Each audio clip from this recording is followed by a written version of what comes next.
चलिए next question देखते हैं। क्वेश्चन नंबर 4 क्या लिखा है? दो अंकों वाली किसी संख्या के अंकों का योगफल 9 है। दो अंक की एक संख्या है और उस संख्या में उसके अंकों का योगफल 9 है। तो दो अंकों की संख्या में एक अंक होगा इकाई का और एक अंक होगा दहाई का। इकाई वाले अंक को और दहाई वाले अंक को जोड़ेंगे तो 9 आना चाहिए। आगे पढ़िए प्रश्न को। दी हुई संख्या के अंकों के क्रम को उलट देने पर प्राप्त हुई संख्या मूल संख्या से 27 अधिक है। जो संख्या दिया है उसके क्रम को उलट देना है, यानी जो इकाई के स्थान पे है वो दहाई के स्थान पर जाएगा, जो दहाई के स्थान पर है वो इकाई के स्थान पर जाएगा। तो जब हम क्रम को उलट देंगे तो एक नया संख्या बनेगा। तो वो जो नया संख्या है पुराने वाले संख्या से 27 ज़्यादा है, यानी नयका वाला ज़्यादा हो गया और पुरनका वाला कम हो गया। तो मूल संख्या ज्ञात कीजिए। तो जो मूल संख्या है वो ज्ञात करना है। आइए सबसे पहले हमको इसमें मानना पड़ेगा कि इकाई वाला अंक ये है, दहाई वाला अंक ये है। तो लिख लीजिए और x। तो बताइए मूल संख्या क्या बनकर आएगा? कौन बताएगा? 10x + y। Very good, 10x + y। ठीक है। चलिए प्रश्न में एक चीज और बोला है कि अंकों के क्रम को बदलना भी है, तो यहीं बदल लिया जाए। अंकों के क्रम को बदलने पर, तो बताइए इकाई वाला अंक पे क्या आ जाएगा? x और दहाई वाले अंक पे क्या आ जाएगा? y। तो नई संख्या क्या बनकर आएगी? 10y + x। वेरी गुड, कौन बोला जी? चलो ठीक है। अब आ जाइए प्रश्न में पहला शर्त क्या कह रहा है। लिख सकते हैं पहली शर्त के अनुसार। पहली शर्त के अनुसार पहला शर्त क्या है क्वेश्चन में? ध्यान से देखिए। पहला शर्त लिखा है कि दो अंकों वाली किसी संख्या के अंकों का योगफल 9 है। दो अंकों वाली किसी संख्या के अंकों का योगफल 9 है। तो दो अंकों की संख्या में इकाई का अंक x है, दहाई का अंक y है। अंकों का योगफल यानी x + y = 9। समीकरण नंबर 1।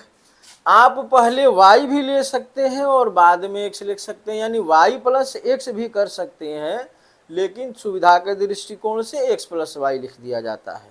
ये सही है, y + x लिखेंगे वो भी सही हो जाएगा। अब एक दूसरा शर्त भी प्रश्न में दिया है, वो भी लिख लीजिए। दूसरी शर्त के अनुसार।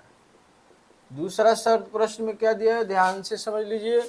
दूसरा शर्त प्रश्न में ये कह रहा है कि भैया ये जो अंकों का क्रम बदल गया ना, तो ये जो नई संख्या मिल रही है, नई संख्या ये जो मिल रही है, ठीक, कौन वाली नई संख्या है? जो पुरनकी वाली संख्या है यानी मूल संख्या, यानी तो ये नया वाला जो बा ना, ये 27 को ज्यादा बा। ये नई वाली संख्या क्रम बदलने पर जो प्राप्त नई संख्या है वो मूल संख्या से 27 ज्यादा है। ये 27 ज्यादा है, इसका मतलब ये 27 कम है। अच्छा, अब आपको बनाना है समीकरण, और समीकरण बनाना है तो समीकरण की क्या विशेषता होती है? समीकरण की विशेषता ये होती है कि लेफ्ट हैंड साइड और राइट हैंड साइड बराबर होता है। तो ये वाला नई वाली जो संख्या है वो ज्यादा है और ये मूल संख्या कम है। ये कितना ज्यादा है? 27 ज्यादा है। कितना ज्यादा है? 27 ज्यादा है। इसका मतलब ये कितना कम है? 27 कम है। तो बराबर करने के लिए अगर ये 27 कम है, इसमें 27 जोड़ दिया जाए तो दोनों पक्ष क्या हो जाएंगे? बराबर हो जाएंगे। या नई वाली संख्या क्या है? 10y + x। मूल संख्या क्या है? 10x plus Y plus 27। इसको इधर ट्रांसफर करके लेकर आइए। ये प्लस का है माइनस का, ये भी प्लस का है माइनस का। 10y प्लस का y माइनस का क्या बचा 9y। x प्लस का 10x माइनस का क्या बचा 9x। 9 कॉमन ले लीजिए, y माइनस एक्स बराबर 27। तो y माइनस एक्स बराबर 27 बटा में 9 9×3 27।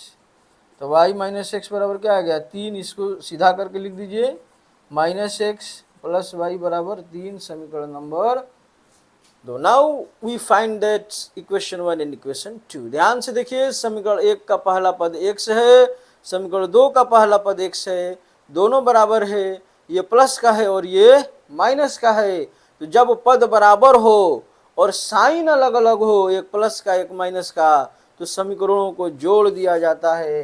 यहाँ लिख दीजिए equation number 1 plus equation number 2। x plus y बराबर 9 माइनस एक्स प्लस वाई बराबर 3। x से x कैंसिल हो गया, एक y 2y, 9 3 12, y बराबर 12 बटा में 2 बराबर 6। तो y का मान कितना आ गया डियर स्टूडेंट 6 आ गया।